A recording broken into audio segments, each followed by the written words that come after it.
નમસ્કાર વિદ્યાર્થી મિત્રો, ફરી એક નવા વિડીયોમાં તમારા બધાનું હાર્દિક સ્વાગત છે. વિદ્યાર્થી મિત્રો, તમે જીપીએસસી, ગૌણ સેવા, તલાટી, કોન્સ્ટેબલ કે વનરક્ષકની તૈયારી કરો છો તો તમે એક વસ્તુ નોટિસ કરી હશે કે ગુજરાતના સાંસ્કૃતિક વારસોમાં લોકનૃત્યમાંથી 2 થી 3 માર્કના પ્રશ્નો પાકા પૂછાતા હોય છે. પણ પ્રોબ્લેમ ક્યાં થાય છે ખબર છે? પરીક્ષાના હોલમાં આપણે બેઠા હોય અને ત્યારે આપણને યાદ આવતું નથી. પરંતુ વિદ્યાર્થી મિત્રો, આજના આ વિડીયો જોયા પછી તમારે આ લોકનૃત્યને ક્યારેય બીજી વખત ગોખવા નહીં પડે. આજે હું તમારા માટે એવી મજેદાર અને દેશી જીકે શોર્ટકટ ટ્રીક લઈને આવ્યો છું, જેનાથી પ્રશ્ન જોતા જ તમારા મગજમાં સાચો જવાબ આપોઆપ લાઇટ થઈ જશે. આજના આ સેશનમાં આપણે માત્ર ટ્રીક જ નહીં શીખીએ, પણ લોકનૃત્ય સાથે જોડાયેલી એવી અતિ મહત્વની વિગતો પણ જોઈશું કે જીપીએસસી જેવી પરીક્ષાઓમાં સીધી પૂછાઈ શકે છે. એટલે વિદ્યાર્થી મિત્રો, આજના આ વિડીયોમાં આપણે ગુજરાતના મોટાભાગના લોકનૃત્ય વિશે વાત કરવાના છીએ, જે અવારનવાર એક્ઝામમાં પૂછાતા હોય છે. વિદ્યાર્થી મિત્રો, મારે તમને બધાને એક નમ્ર વિનંતી છે કે તમારા કોઈ પણ અન્ય મિત્ર જો સ્પર્ધાત્મક પરીક્ષાની તૈયારી કરતા હોય તો એમને આ વિડીયો શેર કરવાનું ભૂલતા નહીં. અને હા, હજુ સુધી આપણી આ ચેનલને સબસ્ક્રાઇબ ન કરી હોય તો અત્યારે જ આપણી આ ચેનલને સબસ્ક્રાઇબ કરી નાખજો.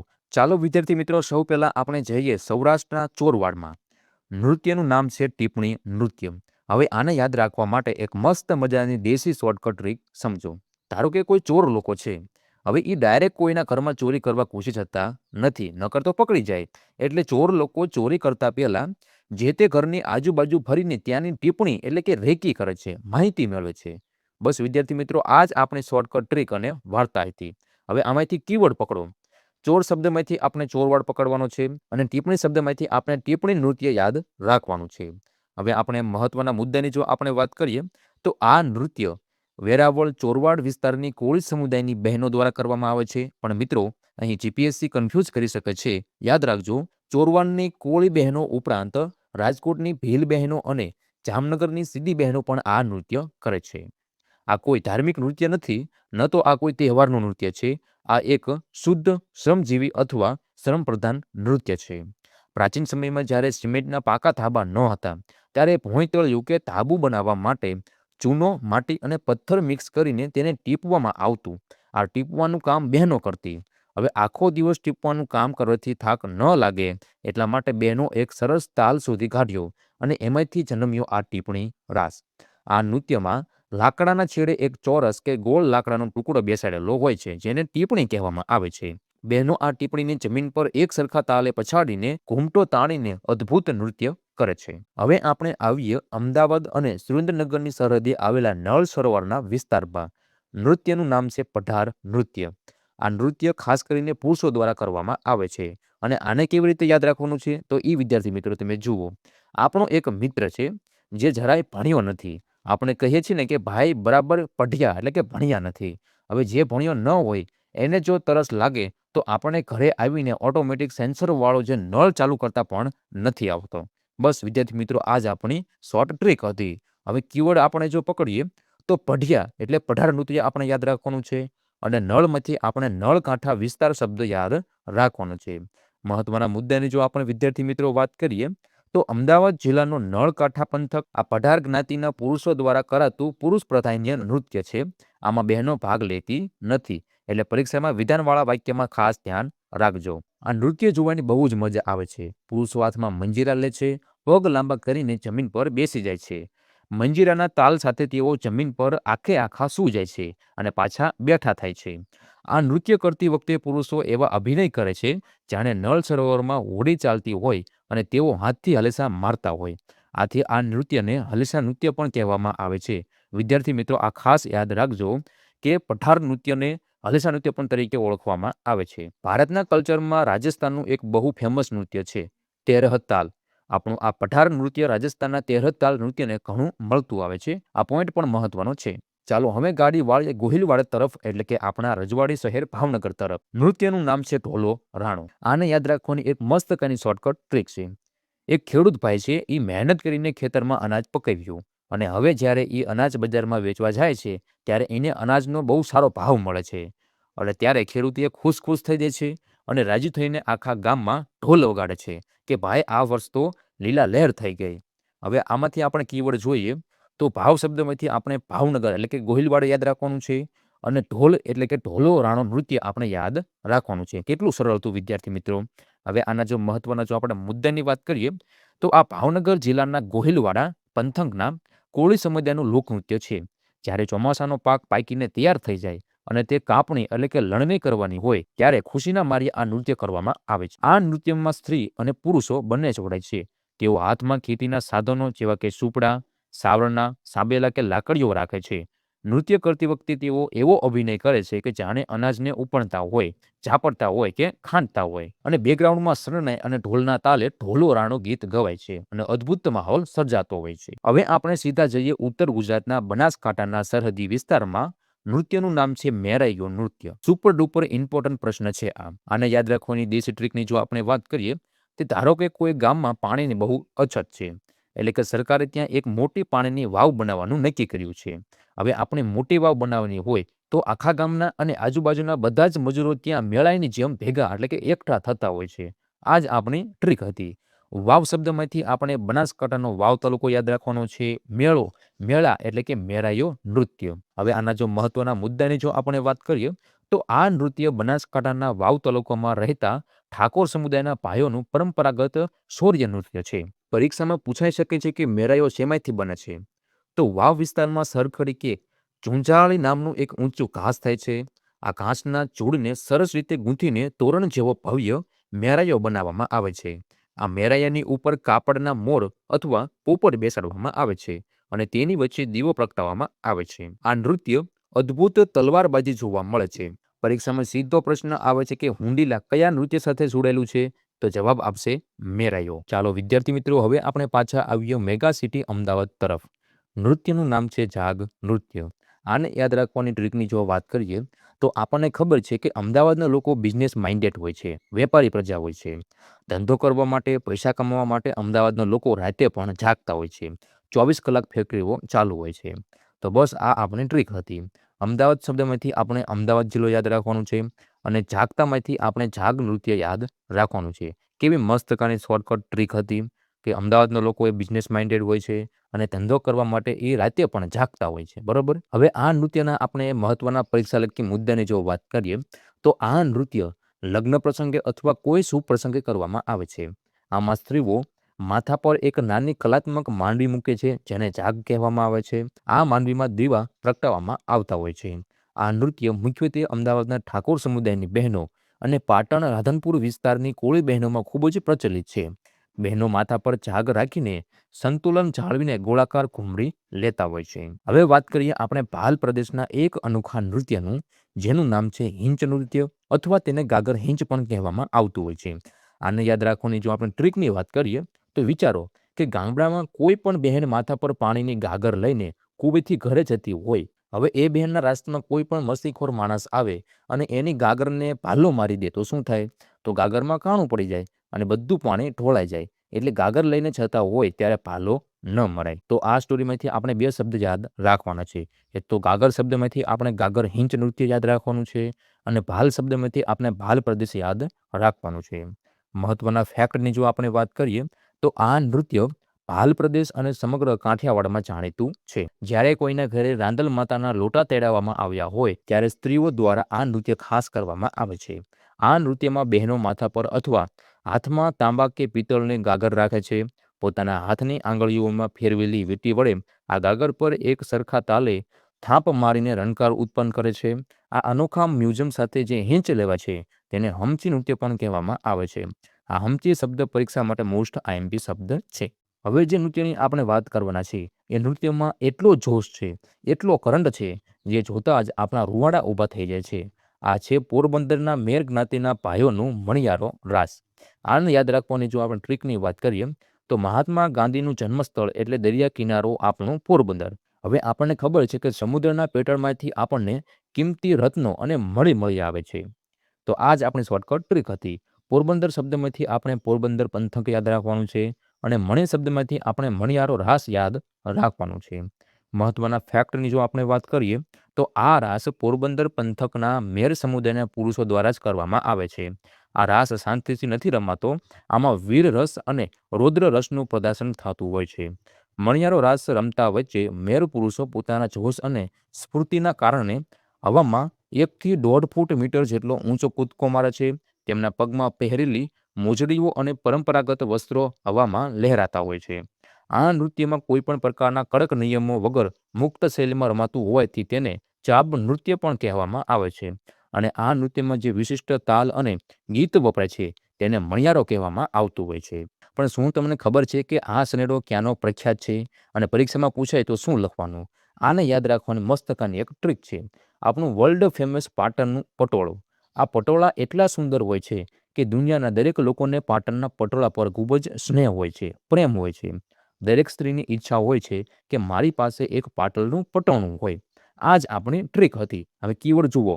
પાટણ શબ્દમાંથી આપણે પાટણ જિલ્લો યાદ રાખવાનો છે અને સ્નેહ શબ્દમાંથી આપણે સનેડો યાદ રાખવાનો છે. આના જો મહત્વના ફેક્ટની જો આપણે વાત કરીએ તો સનેડો મૂળ પાટણ જિલ્લાના ગ્રામ્ય વિસ્તારમાંથી આવ્યો છે. સનેડો એ ગુજરાતની લોકનાટ્ય શૈલી ભવાઈ સાથે ખૂબ જ સામ્યતા ધરાવે છે. આમાં 4 લાઇનનો દુહા ગાવામાં આવે છે અને છેલ્લે સનેડો કહીને ઢોલના જોરદાર તાલે ડાન્સ કરવામાં આવે છે. સનેડો શબ્દ એ વાસ્તવમાં સ્નેહ, પ્રેમ શબ્દનું એક રૂપ છે. ચાલો મિત્રો, હવે આપણે જઈએ દૂધસાગર ડેરીના વતન એટલે કે મહેસાણામાં. નૃત્યનું નામ છે રૂમાલ નૃત્ય. આ નૃત્યને યાદ રાખવાની એક મસ્તકાની ટ્રીક છે. આપણા મહેસાણાની અંદર ભેંસો આખા ગુજરાતમાં ફેમસ છે. હવે મહેસાણાની ભેંસોનું દૂધ એટલું ઘટ અને મલાઈદાર હોય છે કે જ્યારે તમે તે દૂધ પીવો ત્યારે મોઢા પર આખી મલાઈ ચોંટી જાય છે. એટલે મોં લૂછવા માટે ખિસ્સામાં રૂમાલ રાખવો પડે છે. તો આ મસ્તકાની આપણી એક ટ્રીક હતી. હવે એમાંથી આપણે જો કીવર્ડ જોઈએ તો મહેસાણા શબ્દમાંથી આપણે મહેસાણા જિલ્લો યાદ રાખવાનો છે અને રૂમાલ શબ્દમાંથી આપણે રૂમાલ નૃત્ય યાદ રાખવાનું છે. મહત્વના જો ફેક્ટની વાત કરીએ આપણે તો આ નૃત્ય મહેસાણા જિલ્લાના ઠાકોર સમુદાયના પુરુષો દ્વારા કરવામાં આવે છે. આ નૃત્યમાં પુરુષો હાથમાં રંગબેરંગી રૂમાલ રાખે છે.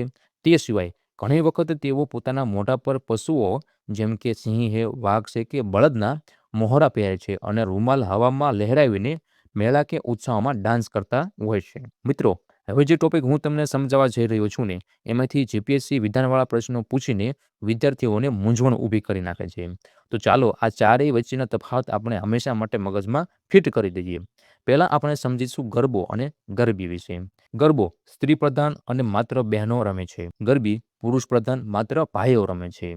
ગરબો માં અંબા અથવા આદ્યશક્તિની આરાધના માટે હોય છે અને ગરબી કૃષ્ણ ભગવાન કે ગોપી માટે હોય છે. તો આને યાદ રાખવા માટે મસ્તકાની એક ટ્રીક છે. છેલ્લે જો બો આવે, બો અક્ષર આવે તો બો એટલે બહેનો અને છેલ્લે જો બી અક્ષર આવે, બી એટલે કે ભાઈઓ. તો આ આપણે યાદ રાખવાનું છે. વધારાની જો માહિતીની આપણે વાત કરીએ તો ગર્ભ શબ્દ ગર્ભદીપ પરથી આવ્યો છે, જેમાં કાણાવાળા ઘડામાં દીવો મૂકીને બહેનો માથા પર રાખે છે. જ્યારે ગરબી એ પુરુષો હાથમાં તાળી કે દાંડિયા લઈને કૃષ્ણ ભગવાનની ભક્તિમાં ગાય છે. કવિ દયારામની ગરબીઓ આખા ગુજરાતમાં ફેમસ છે. હવે આપણે વાત કરીશું રાસ અને રાસડાની. રાસમાં નૃત્યના સ્ટેપ અને દાંડિયા વધુ મહત્વના હોય છે. જ્યારે રાસડામાં ડાન્સ કે દાંડિયા કરતાં ગીત અને સંગીત વધુ મહત્વનું હોય છે. રાસ પુરુષ પ્રધાન અને સ્ત્રી કે પુરુષ બંને નૃત્ય કરતા હોય છે, જ્યારે રાસડા ફક્ત ને ફક્ત સ્ત્રી પ્રધાન હોય છે. રાસમાં મુખ્યત્વે મ્યુઝિક અને સ્પીડ વધારે હોય છે, જ્યારે રાસડામાં મોટા ભાગે દાંડિયા વગર માત્ર 1 તાળી કે 3 તાળીથી બહેનો રાસ રમતા હોય છે. તો આ 4 નૃત્ય હતા જે તમારે તફાવત સ્વરૂપે યાદ રાખવાના છે. હવે આપણે એક એવું અદ્ભુત અને લોજિકલ નૃત્ય તરફ જોઈએ જેનું નામ છે ગોપગૂંથણ નૃત્ય અને આને સોંગા રાસ પણ કહેવામાં આવતું હોય છે. આને યાદ રાખવાની મસ્તકાની એક ટ્રીક છે. આપણી ઘરની બહેનો કે દીકરીઓ જ્યારે માથાના વાળની સુંદર ગૂંથણી ચોટલો કરે છે ત્યારે એમના વાળ સૌથી સુંદર દેખાય છે. આ જ આપણી ટ્રીક હતી. તો ગૂંથણી એટલે કે ગોફ ગૂંથણ નૃત્ય અને સૌથી સરસ એટલે સૌરાષ્ટ્ર પ્રદેશ. આના મહત્વના પરીક્ષાલક્ષી જો મુદ્દાની આપણે વાત કરીએ તો આ સૌરાષ્ટ્રના કોળી અને કણબી સમુદાયનું ખૂબ જ લોકપ્રિય નૃત્ય છે. હોલની મધ્યમાં એક મોટો સ્તંભ અથવા માંડવી હોય છે, જેના મથાળેથી રંગબેરંગી દોરીઓ અથવા સિલ્કના દોરડા લટકાવવામાં આવેલા હોય છે. એક હાથમાં દોરીનો છેડો પકડે છે અને બીજા હાથમાં દાંડિયો રાખે છે. સંગીત શરૂ થતાં જ ખેલૈયાઓ એકબીજાની અંદર બહાર ગોળાકાર એવી રીતે ફરે છે કે જોત જોતમાં ઉપર એક સુંદર રંગીન ચોટલો જેવી ગૂંથણી તૈયાર થઈ જાય છે. હવે મેન મજા તો અહીં આવે છે કે ગૂંથણી પૂરી થયા પછી સંગીતનો તાલ બદલાય છે. ખેલૈયાઓ હવે ઊંધા ચરણથી ફરીથી રાસ રમવાનું શરૂ કરે છે, જેથી એ ગૂંથણી આપોઆપ ખુલ્લી જાય છે. આને ગૂંથણી ઉકેલવી કહે છે. આ નૃત્ય જોવા માટે વિદેશથી પણ પ્રવાસીઓ આવતા હોય છે. સૌરાષ્ટ્રની ધરતી પર પશુપાલન સાથે જોડાયેલા આપણા ભરવાડ ભાઈઓ સંસ્કૃતિના સારા રક્ષણ છે. એમના બે રાસ બહુ ફેમસ છે, ડોકા રાસ અને હુડા રાસ. આને યાદ રાખવાની એક મસ્ત કાની ટ્રીક છે. સીમમાં ઘેટા બકરા ચલાવતા આપણા માલધારી ભરવાડ ભાઈઓ ક્યારેય કોઈ અન્યાય સમયે પોતાનું ડોકા એટલે કે માથું નમાવતા નથી અને જંગલમાં ઘેટા બકરાને હકાવવા માટે હંમેશા જોશમાં હુડ હુડ કરીને અવાજ કરતા હોય છે. તો આ જ આપણી એક મસ્ત કાની નાની એવી સ્ટોરી હતી. તો આમાં આપણે ભરવાડ શબ્દમાંથી ભરવાડ સમુદાય યાદ રાખવાનું છે, ડોકા શબ્દમાંથી આપણા ડોકા રાસ યાદ રાખવાનું છે અને હુડ શબ્દમાંથી આપણે હુંડા રાસ યાદ રાખવાનું છે. મહત્વના જો મુદ્દાની જો આપણે વાત કરીએ, ડોકા રાસની પહેલાં વાત કરીશું. તો આ રાસમાં ગીત કે શબ્દનું મહત્વ બહુ ઓછું હોય છે, પણ મ્યુઝિક અને સ્પીડ અગત્યની છે. ભરવાડ પુરુષો પોતાના હાથમાં લાંબા પરોણા અથવા જાડા દાંડિયા લે છે અને એકબીજા સાથે અથડાવીને જોશભેર સાથે રાસ રમે છે. તેને ડોકા રાસ કહેવામાં આવતું હોય છે. હવે હુંડા રાસની આપણે વાત કરીએ તો આ રાસ આખા વિશ્વમાં જાણીતો છે, ખાસ કરીને સુરેન્દ્રનગરના તરણેતરના મેળામાં અને જન્માષ્ટમીના ઉત્સવમાં. આમાં ભરવાડ સ્ત્રીઓ અને પુરુષો સામસામે ગોઠવાઈ જાય છે. એવો પોતાના પગના ઠેકા જમીન પર મારે છે અને સામસામે હાથ મિલાવીને તાળીઓ પાડીને હુડ હુડના જોરભેર અવાજ સાથે રમઝટ બોલાવતા હોય છે. હવે આપણે વાત કરીએ આપણી પશ્ચિમ સરહદી આવેલા કચ્છ દેશની. નૃત્યનું નામ છે તલવાર રાસ. આને યાદ રાખવાની મસ્ત કાની એક ટ્રીક છે. જૂના જમાનામાં જ્યારે રાજા મહારાજાઓ યુદ્ધના મેદાનમાં જતા ત્યારે સામેવાળા દુશ્મનોનું કચ્ચર ઘાણ વાળવા માટે હાથમાં ધારદાર તલવારનો જ ઉપયોગ કરતા. બસ આ જ આપણી એક મસ્ત કાની શોર્ટકટ ટ્રીક હતી. તો આમાં કીવર્ડ આપણે જુઓ તો કચ્ચર ઘાણ શબ્દમાંથી આપણે કચ્છ વિસ્તાર યાદ રાખવાનો છે અને તલવાર શબ્દમાંથી આપણે તલવાર રાસ યાદ રાખવાનો છે. મહત્વની ફેક્ટની જો આપણે વાત કરીએ તો આ કચ્છ વિસ્તારના ક્ષત્રિય અને રાજપૂત સમુદાયનું પારંપરિક નૃત્ય છે.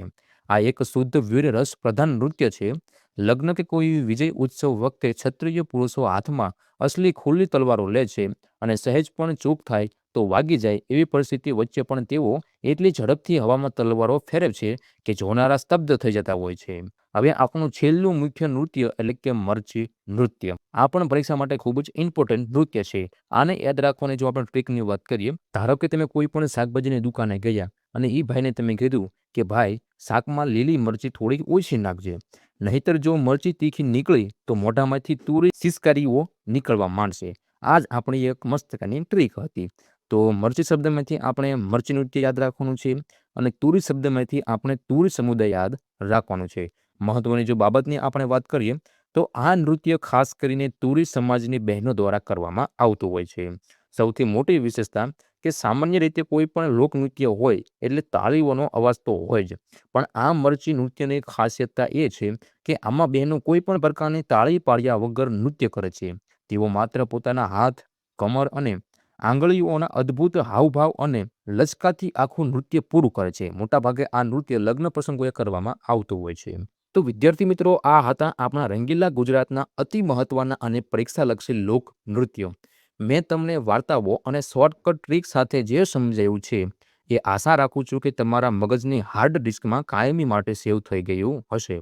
હવે પરીક્ષામાં આમાંથી ગમે ત્યાંથી પ્રશ્ન ફેરવીને પૂછાય ને તો પણ તમારે એક પણ માર્ક નહીં કપાય એની ગેરંટી આ ભાઈ આપે છે. જો તમને મારી આ મહેનત, આ ટ્રીક અને વિડીયોનું કન્ટેન્ટ ગમ્યું હોય તો વિડીયોને લાઇક કરવાનું ભૂલતા નહીં. તમારા જેટલા પણ મિત્રો સરકારી પરીક્ષાની તૈયારી કરે છે એમના વોટ્સએપ ગ્રુપમાં આ વિડીયો હમણાં જ શેર કરી દેજો અને કોમેન્ટ બોક્સમાં મને જરૂરથી જણાવજો કે તમને આ 13 નૃત્યમાંથી કઈ શોર્ટકટ ટ્રીક સૌથી વધુ ગમી. આવી જ અવનવી શોર્ટકટ ટ્રીક અને મેગા લેક્ચર જોવા માટે સબસ્ક્રાઇબ કરવાનું ભૂલતા નહીં અને બેલ આઇકન દબાવી દેજો. ટૂંક સમયમાં જ મળીશું સાંસ્કૃતિક વારસાના એક નવા જ ધમાકેદાર ટોપિક સાથે. ત્યાં સુધી તમારા બધા વિદ્યાર્થીઓનો ખૂબ ખૂબ આભાર.